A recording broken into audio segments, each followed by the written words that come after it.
Yo, so what's good, D-Squad? How you doing? You feeling, man? It's your boy DatBoiDith back to another bang reaction, man. You already know what today is, man. Today is Selena Monday, number 173. And today we got the Coca-Cola deal that changed Selena's career. Now, I am aware of her, what you call it?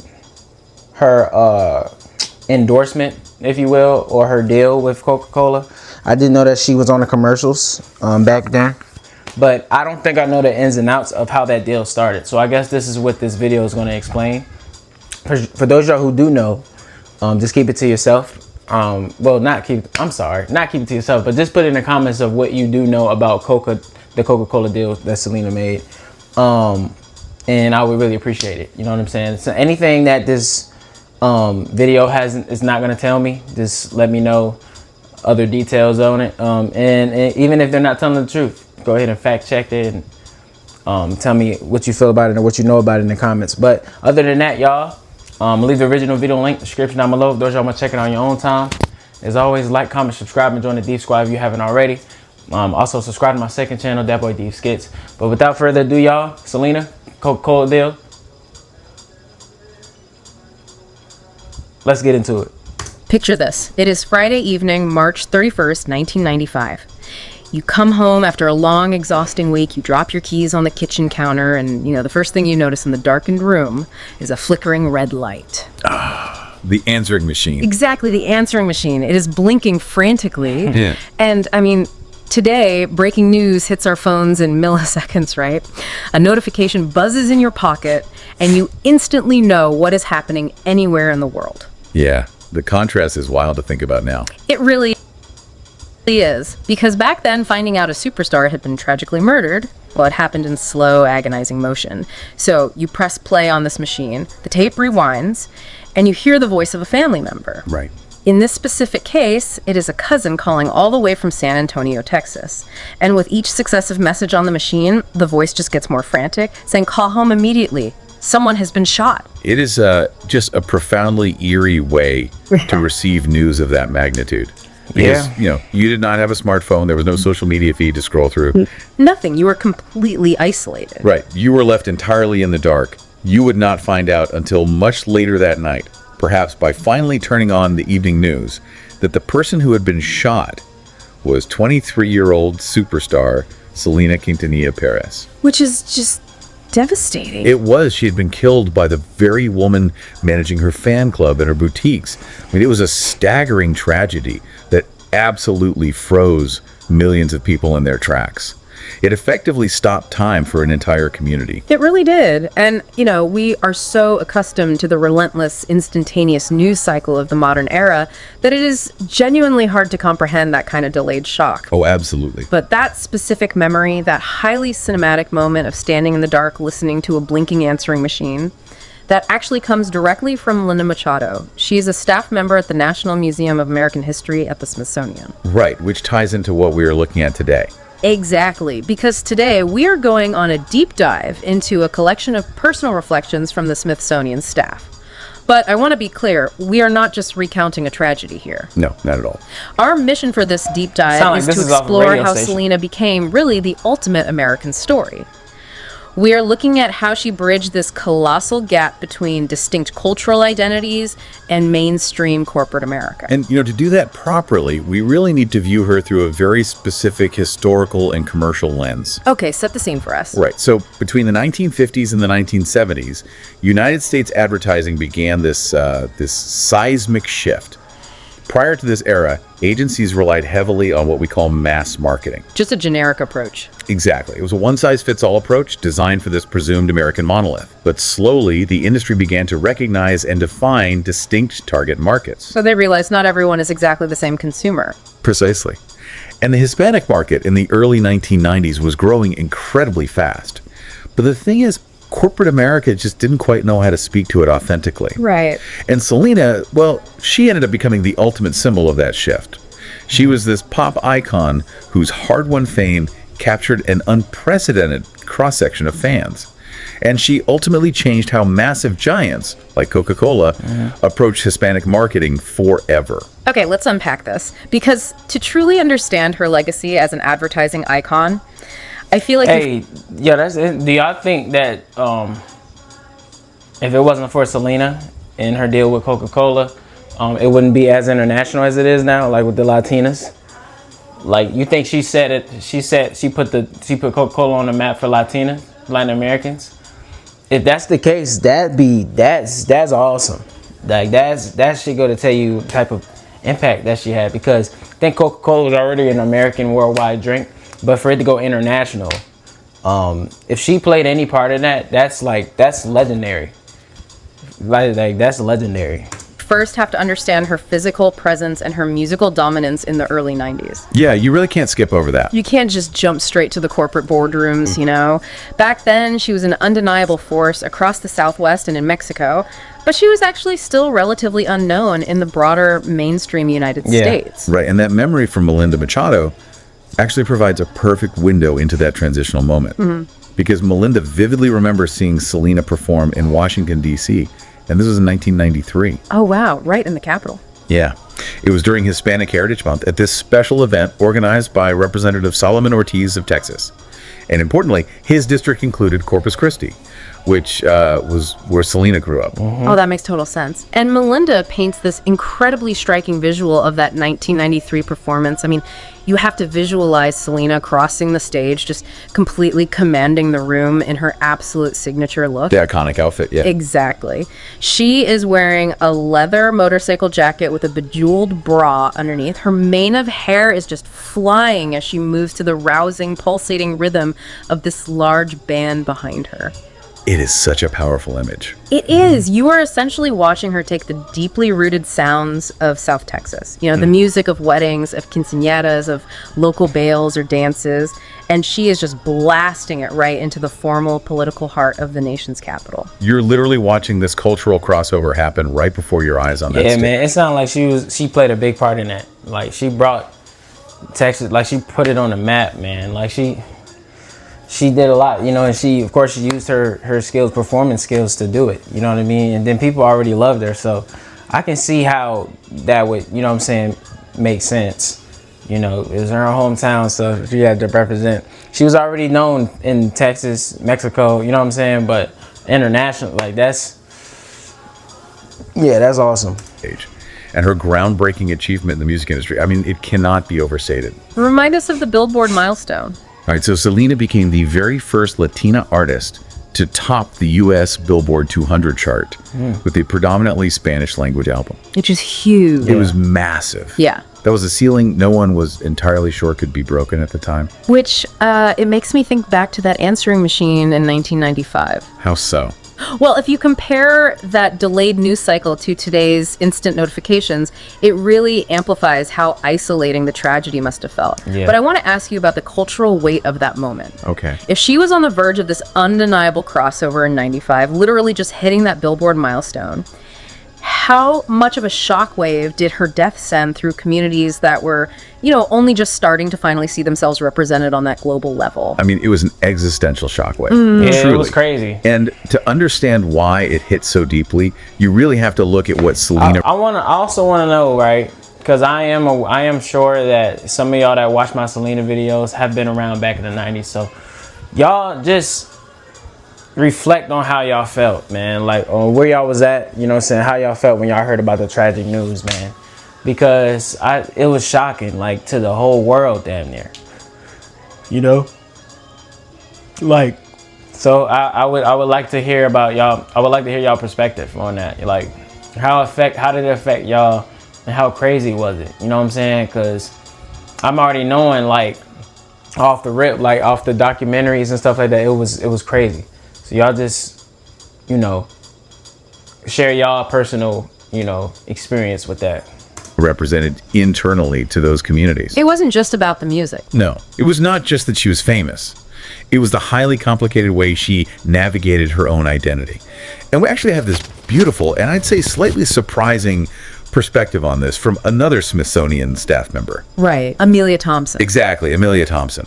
In the mid-90s, Amelia was a teenage Latina living in Texas. And demographically speaking, she was the exact target audience you would expect to just worship Selena. But she didn't, really. No, she was a total exception. Yeah, this part of the Smithsonian accounts really caught me off guard. Because Amelia's parents were devoted fans, They actually even attended what would ultimately become Selena's final concert at the Houston Rodeo. Which is incredible history to be part of. Totally. But Amelia herself, she actually preferred the Beatles. Right. Her dad had introduced her to big band music and the Fab Four. Okay. So, at 16 years old, she was way more interested in listening to Frank Sinatra than she was in the young Tano woman whose background and looks were actually reminiscent of her own. Yeah. Why do you think there was that disconnect for her initially? Well, teenagers often naturally push away from the things their parents love, right? Yeah. That makes sense. But for Amelia, it definitely went deeper than that. It wasn't actually until 2 years after Selena's death, when the 1997 biographical movie starring Jennifer Lopez was released, Yeah. that Amelia finally went to the theater with some friends. Just to see what the hype was about. Exactly, just to understand it. So the film is what drawing her to Selena and her story. I mean, like I said, she's a teenager, so like I said, she knew that her parents loved her, but she didn't really connect to it personally, really. You know what I'm saying? So you gotta give kids a chance to experience things for themselves so that they'll love it for them. You know what I'm saying? She just didn't know much about it, but thank God for the 1997 film. When Jennifer Lopez, thank God for the film. She was able to experience it. Watching that film, she had this profound realization. She discovered that Selena grew up in Southeast Texas, just like she did. Wow. Selena was Mexican-American, just like she was. Yep, now she can see that she related to it. Selena actually loved disco and rock music, just like she did. Here is where it gets really interesting, I think. Because the major reveal for Amelia, and honestly for a lot of people looking back at Selena's history today, is that Spanish was actually not Selena's first language. Right, which surprises a lot of people. Me too. It really does. Just like Amelia's generation of her family who had not been taught the Spanish that their parents and grandparents spoke, Selena was raised speaking English. Mm-hmm. She actually had to learn to sing in Spanish phonetically. Wait, exactly. And that detail completely shatters the traditional, simplistic idea we have of a crossover artist. How so? Y'all, I was so surprised when I learned that. She actually was speaking straight English. She had to learn how to sing in Spanish. Cause looking at her and her family, you would expect her to already know that. But she's Latin American. So she was raised in America. You know what I'm saying? But her ancestors is from Mexico and all that, so, but you still would, for somebody that don't really know much about her, you would expect automatically that that's her language. But just to know that, man, it just felt like it makes you a little relatable. You know what I'm saying? Like you can relate to her. She was goofy, down to earth. You know what I'm saying? And that also makes the fact that she got murdered even more tragic, Historically, the music industry defines a crossover as a native Spanish speaker trying to learn English, to appeal to the mainstream white American market. Oh, right. But Selena was essentially doing the exact reverse. Yeah. She was an English speaker working backward to claim her own ancestral heritage. Yeah. That is fascinating. And I mean, if you are listening to this and you grew up imagine that. You're being used to somebody like that trying to learn that English, the language of America. But she already knows that fluently. But her dad taught her that you need to know both worlds. You need to have the best of both worlds. You need to respect where you come from, which is learning the language and singing in the language, because you got to be 10 times better than everybody else. You know what I'm saying? You have to know everything. But it's just, like I said, it's fascinating to know that. You know what I mean? That she already was fluent in English. And she had to practice her own, her traditional things, of her heritage, Speaking a different language at home than you did at school, or maybe if you don't speak your family's native language at all, you probably know exactly the kind of pressure we're talking about. Oh, absolutely. I met a lot of Latinas that really don't know that much Spanish. It is the ultimate paradox of authenticity. It is like experiencing severe imposter syndrome, but in your very own cultural backyard. I mean, she had to prove her authenticity while facing intense scrutiny from people who felt she wasn't, culturally appropriate enough because she didn't speak the language flawlessly. Yeah, the friction she faced was immense. She was judged by some within the Latin community for not being Mexican enough, and then judged by mainstream America for being too foreign. It is a totally unwinnable situation. Right, but yet she navigated that pressure so convincingly that she became the undisputed queen of Tejano music. She was bridging a cultural gap that many people didn't even realize existed until she stood squarely in the middle of it. Okay, wait, I need to stop you there for a second. Because I understand she was navigating this incredibly complex personal identity, and I see how that makes her a compelling figure. Sure. But earlier, you mentioned that she changed how corporate giants like Coca-Cola approached Hispanic marketing. If she is facing all this internal community friction about her phonetic Spanish, how on earth does corporate America look at that and say, yes, she is the perfect, safe ambassador for our brand? Well, what's so fascinating here is how that exact paradox, that complex dual identity we just talked about, is precisely what made her the ultimate universally appealing ambassador. Yeah, because corporate America was desperate to reach the Hispanic market, right? Yeah. But they were terrified of alienating their broader English-speaking consumer base. So they were stuck. Exactly. Yeah. And Selena provided the solution. Her story was fundamentally American. She had huge dreams. So she basically put them on the map internationally because they needed somebody that was, international, like a crossover, that knew the best of both worlds, and they wanted somebody that attract them because they were, like I said, they really wanted Mexico. They really wanted to be in the hands of Mexico. And Selena, especially the buzz that she had with her music, just her story alone, is what brought them to the brand. You know what I'm saying? So that's crazy. I didn't even know that. I'm thinking Coca-Cola already has some motion in Mexico before Selena came, and I thought that was just an endorsement. But to know that she was part of the reason why it's sold a lot in Mexico to this day that's awesome, man. Like, that's just awesome. Like, I just love continuing to learn great things about what she did, what she was a part of. You know what I'm saying? A supportive family business and this incredible work ethic. And she was deeply ambitious. Right. I mean, she never intended to limit herself just to music. She was opening boutiques, entering the fashion industry, and she was actively pursuing celebrity endorsements. Let's dig into those mechanics a bit, because this brings us to the Smithsonian's American Enterprise exhibition. This exhibit focuses on the business of Selena, and the artifacts they've collected tell an incredible story of her marketing power. They really do. They have items like a 1990 promotional watch and this 1988 Clio Award.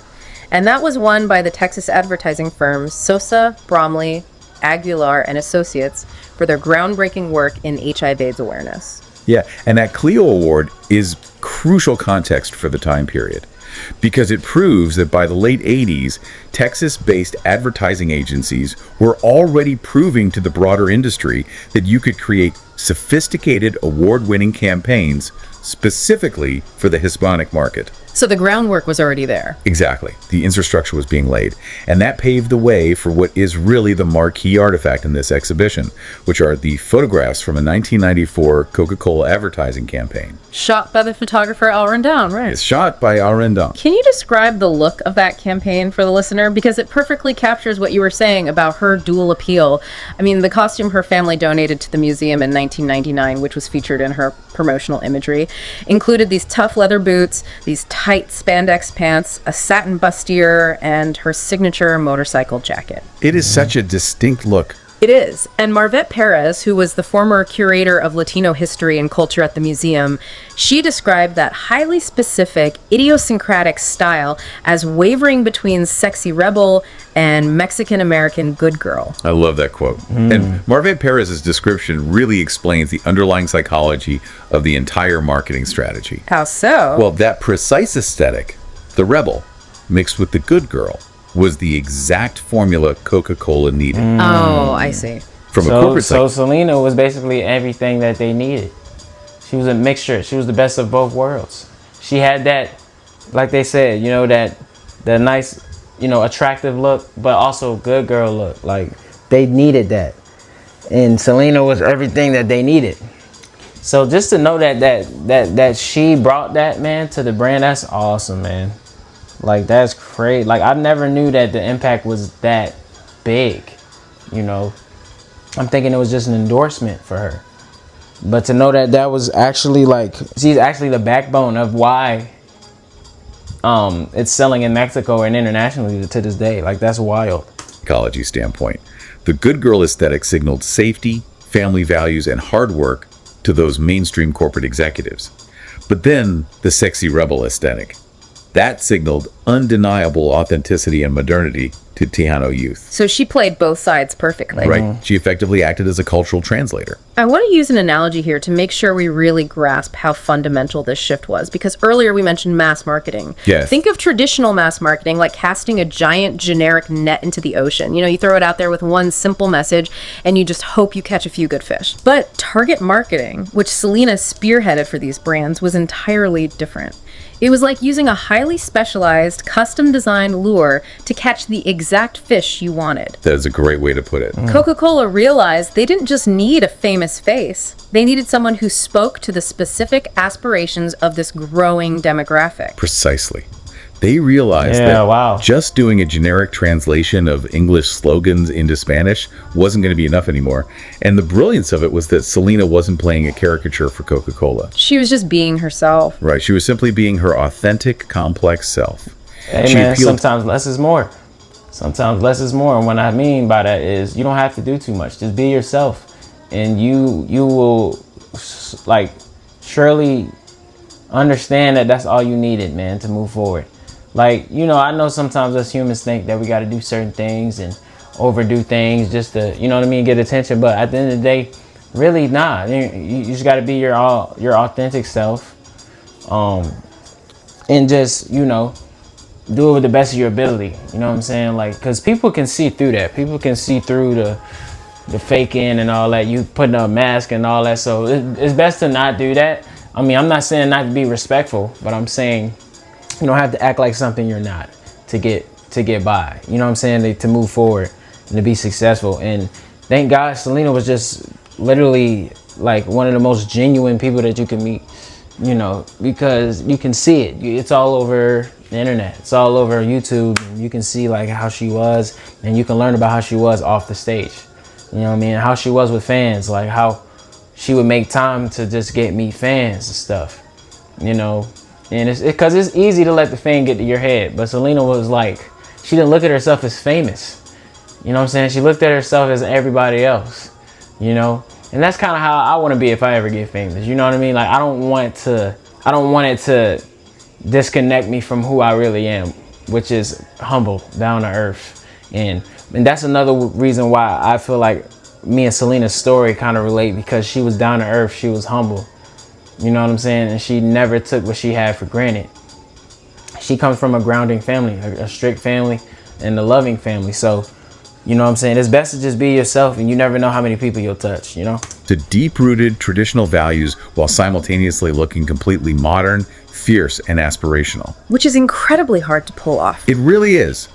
And she proved that a brand could speak directly and intimately to a specific community while still possessing a monumental universal appeal. So it is completely fair to say she wasn't just an incredibly talented musician who happened to do some marketing on the side. Oh, definitely not. Her specific in-between cultural identity actually provided the very blueprint for how companies fundamentally shifted their approach to target marketing. The evidence absolutely points to that, Her ongoing impact as a pioneering business person is something historians and marketers are, frankly, really just fully beginning to appreciate. Wow. She taught corporate America that embracing cultural nuance was not a risk. It was actually a profound commercial advantage. And what blows my mind is that this commercial advantage, this universal appeal, it didn't just survive her death, it actively expanded. It really did. It grew strong. And it's one of these, she made a quote, and I forget which, she said something, it's a quote that she said, it's actually on some walls and in the museum, I think. She said, she was basically saying the goal is not to live. Yeah, it was something like the goal is not to live forever, but to create something that will. And that was powerful, man. Because look, bro, if you don't understand that, that's tough. She's basically saying while you're here on earth, build something and do something that people will remember and that it will always live on. Be a part of something that will always live on. You know what I'm saying? Because us humans know that we're not going to be here forever. So you have to set a mark that people will always remember. You know what I'm saying? And it's that's how I be moving. I be wanting to set a positive mark and this spread love to everybody because people will remember that. years and years from now. You know what I'm saying? So while you're here on Earth, you want to make a positive impact. You know what I'm saying? And that was, I feel like that was powerful, bro. As time went on. And let's look at the story of Chloe Reynolds to illustrate this. She is another Smithsonian staff member, and Chloe's perspective is fascinating because she was actually born in 1996. Which is a full year after Selena was murdered. Exactly. So Chloe has absolutely no memory of Selena being alive. She wasn't standing in the dark looking at a blinking answering machine in 95. Right. And yet her childhood is entirely colored by Selena's legacy. Chloe describes these vivid, deeply sensory memories of riding in her family's little green minivan, just singing at the top of her lungs in the backseat. I can picture it so clear. But that's my point. It circles back to my point. Like, she was not around when Selena was unalive. You know what I'm saying? But the fact that Selena created the legacy that she did, she created what she did and made the mark that she did while she was here, it impacts people generationally. You know what I'm saying? Like the little kids. And the same thing with Michael Jackson. He created something that will always live on. His legacy, you know what I'm saying? And what he's done while he was here. As long as you do that, it doesn't matter like what generation it is. It will touch them in some way. You know what I'm saying? It will touch them in some way. So Selena definitely did what she was supposed to do while she was on this earth. Really. Right. Her mom had created this custom mix CD that lived permanently in the car stereo, and it featured Latina artists ranging from the legendary Celia Cruz all the way to Selena. I love that image. That green minivan is just such a perfect, relatable mechanism for how culture is transmitted across generations. It is, and listening to that mix CD literally taught Chloe Spanish at a young age. It sparked a lifelong curiosity about Spanish language music as a whole for her. That is so powerful. And commercially, Selena's influence was doing the exact same thing on a macro scale. I mean, her crossover album, Dreaming of You, it actually hit the #1 slot on the Billboard 200 charts posthumously. That's that song. Which is incredibly rare. It is. She was popularizing a genre of music that the broader American public wasn't fully accustomed to, and doing it so effectively that mothers were passing it down to daughters who weren't even born when the tracks were originally recorded. Mm-hmm. Yeah, and if we connect this to the bigger picture, it highlights a phenomenon in commercial and cultural history that is exceedingly rare. What do you mean? Well, an artist's cultural footprint usually fades over a few decades, right? But Selena's mobilized an entirely new generation. Just look at what happened in 2016. Oh, right, the MXC campaign. Exactly. A fan-generated petition gathered so much momentum that it practically forced MAC Cosmetics to issue a limited edition makeup line honoring Selena. Which is wild. It is, and I want to stress how unusual that is. This was not a corporate top-down initiative where executives sat in a room and decided to revive a nostalgic brand. This was the market aggressively demanding a product. And the response from the market was just staggering. When the M8S line launched in October of that year, men and women were waiting in massive physical lines wrapped around buildings for the store openings. They just had to have it. Yeah, and the entire collection sold out almost instantly. Yeah, the demand was so overwhelming that MAC had to scramble to restock and relaunch the line just after Christmas on December 28th and 29th. And let me guess. It completely sold out again. Wow. Yeah, we are talking about an artist loyal, brand actively mobilizing thousands of consumers to wait out in the cold 21 years after her passing. It is a true testament to an immortal brand. I mean, today, there is a necessary and highly visible push for minority representation across all forms of media, right? Right, definitely. But very few modern figures have maintained the unifying, deeply intergenerational influence that Selena still holds. She brought together wildly different communities. You have English speakers, Spanish speakers, corporate advertisers, rebellious youth. Everyone, really. Everyone. And she did it through the sheer beauty of her music and the unmanufactured authenticity of her image. She was and remains a beacon of creativity, hope, and determination. She truly embodies the ultimate American story. She went from a young girl in Southeast Texas, learning to sing Spanish phonetically, navigating the heavy, conflicting expectations of cultural appropriateness, to absolutely dominating the Billboard charts. She became a superstar. She became the face of a marketing revolution for titans like Coca-Cola by living unapologetically in the space between mass marketing and distinct cultural identity. And she left behind a legacy so enduring that it is still being passed down in little green minivans today. It is a legacy that, naturally naturally makes you wonder about the trajectory of American pop culture and honestly what might have been. Oh, for sure. Melinda Machado actually brought up a really profound thought regarding this. Years later, when the song Despacito reached the #1 spot on the Billboard Hot 100 chart, it made global history. Right, I remember that. It was an unprecedented cultural moment that proved Spanish language music could completely dominate the global mainstream.